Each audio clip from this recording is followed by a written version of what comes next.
Hi. Hi. How are you? How are you?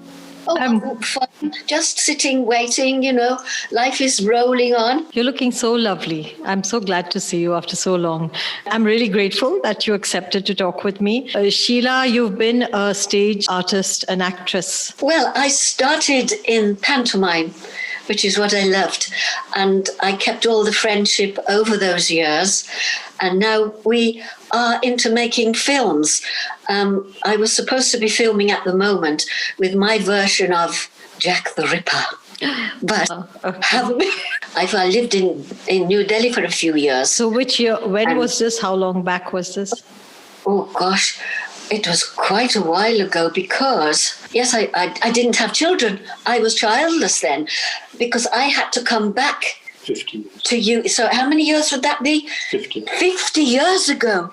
Okay. And I would have to go back 50 years to tell you that's when this experience happened. Okay. And I came back to England just to give birth to my first child, Priya, because I've got a blood group that is very rare that you do not have in India. So I had to come all the way back here, delivered Priya, and then go back to India. So I've had quite an adventurous life along the way. Yeah, I know. We'll get to that. You have told me that you have experienced some these psychic experiences. So when was the first time you ever felt that there was something strange or there was something like out of the normal? When I was 4 years old. Can you believe that? My childhood was tempestuous, I must be honest. And I was upstairs alone, sitting on the bed. And I was sitting playing with something on the bed, just playing by myself. And I looked up and I saw little rabbits, tiny little rabbits, just materializing from the bottom of the bed and jumping on here, onto my lap while I was in bed. Now, the only thing how can I put it? My childhood was very sad. And I reckon that was some beautiful way of someone sending me something to ease the pain. Does that make any sense? Yes, it does. And it was in the form of little rabbits. And that was my first encounter, but I had nothing to do with being psychic at that time. I didn't even know what it was. Yeah. I was too young. It led on from there, I think, because I never felt quite the same afterwards. At 4, you were not even reading, I think. So that couldn't have just been related to some book you'd read. It was not something told to you, was it? That rabbits can be... Abstract, completely abstract. So I can only relate to the unhappiness in my life as a child. That continued all through my childhood, which involved my brother and my sister. So maybe you can pick up on something that I'm trying to say without actually putting it into words. You don't have to, Did you tell somebody about this at that time? I can see it now, but I had to see a psychiatrist at a later time in my life. And they told me that is why I could not remember very much about my childhood. It was so devastating that my mind had actually blocked it out automatically. It didn't block out my sisters or my brothers. They to this day are still suffering from it. Is that one of the reasons that you got into theatre, to act, sing, dance? I learned how to dance in India. I learned Kathak, which when I came back, I did so many shows. I was, I enjoyed my life because of the Kathak that I'd learned. So I used to do a lot of charity work as well to raise money for people who were less fortunate than I was.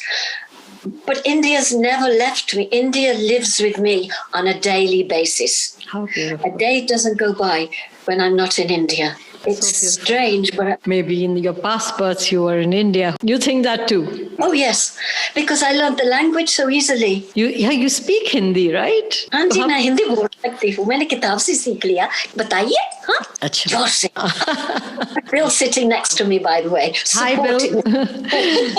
How are you? I'm okay. Yes, fine. So, did you have any more experiences, even in India? Or you got married, you came to India, you lived in Punjab, I think, or Delhi? Delhi and Calcutta. I lived in Calcutta too. Okay. I was lucky when I met Bill because he's been very supportive. Yes.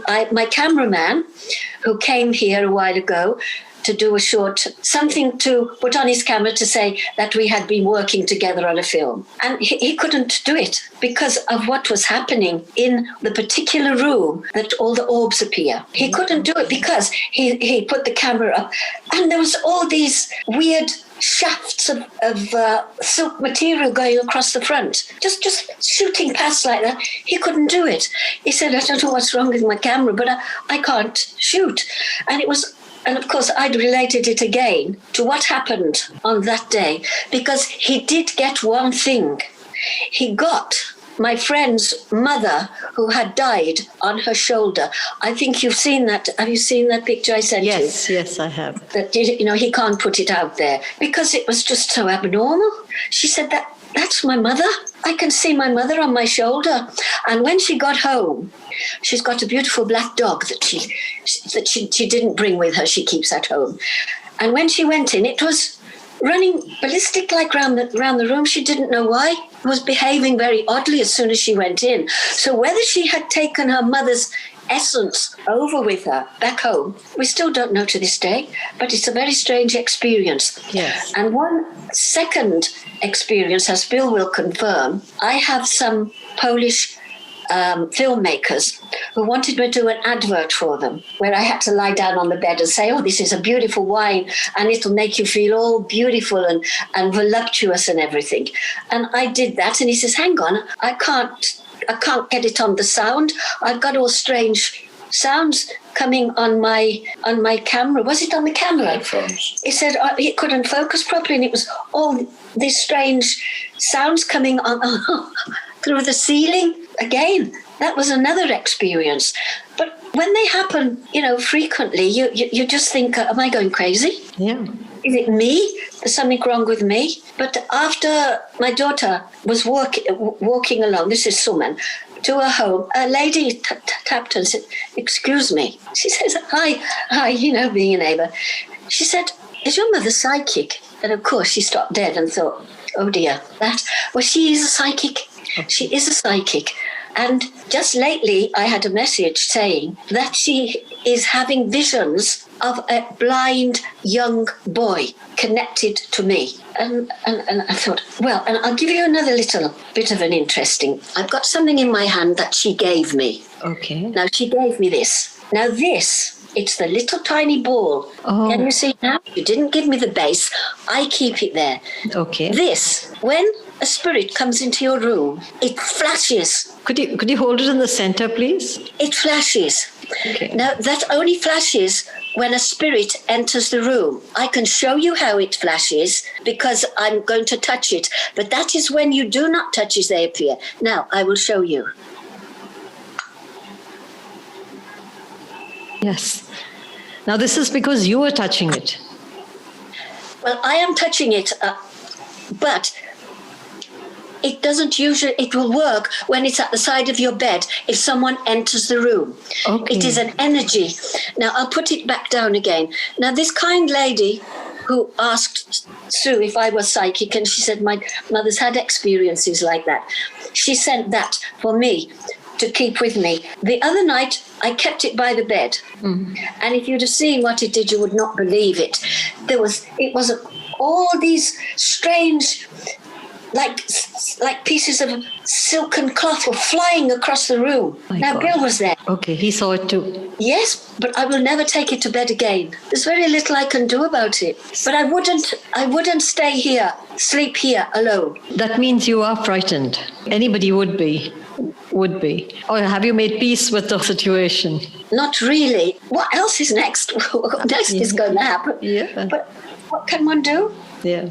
Now, what do you mean when you say psychic? Is it that you can sense energies around you, or? Take on the universe. Subscribe and come on board our channel. Share your experiences. Contact us at takeontheuniverse@gmail.com.